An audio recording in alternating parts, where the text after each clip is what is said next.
আমার আল্লাহ ডাক দিয়া কই বান্দারে, তুমি গুনাহ করে ফেলছো, সমস্যা নাই। তুমি কত প্রকার গুনাহ করে ফেলছো, তুমি যদি সকল প্রকার গুনাহ করে ফেলো কোনো সমস্যা নাই।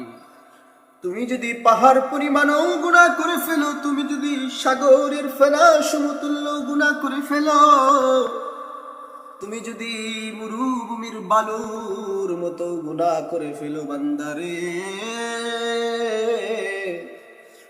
আমি আল্লাহ কালামে পাকের মধ্যে বলছি, লা তাকুনাতু মির রাহমাতিল্লাহ, লা তাকুনাতু মির রাহমাতিল্লাহ। ওরে বান্দারে, তুমি যদি পাহাড় পরিমাণও গুনাহ করে ফেলো, আমি আল্লাহ তোমাকে মাফ করে দেব। তুমি যদি সমুদ্রের ফেনা সমতুল্য গুনাহ করে ফেলো, আমি তোমাকে মাফ করে দেব। তুমি যদি মরুভূমির বালুর মতো গুনাহ করে ফেলো, আমি তোমাকে মাফ করে দেব। সুবহানাল্লাহ।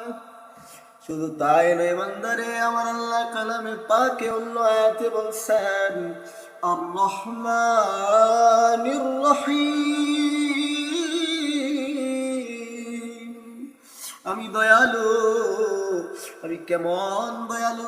হযরতে আবু হুরায়রা রাদিয়াল্লাহু তাআলা আনহু এক হাদিসের মধ্যে বর্ণনা করে দিয়েছেন আল্লাহ কেমন দয়ালু।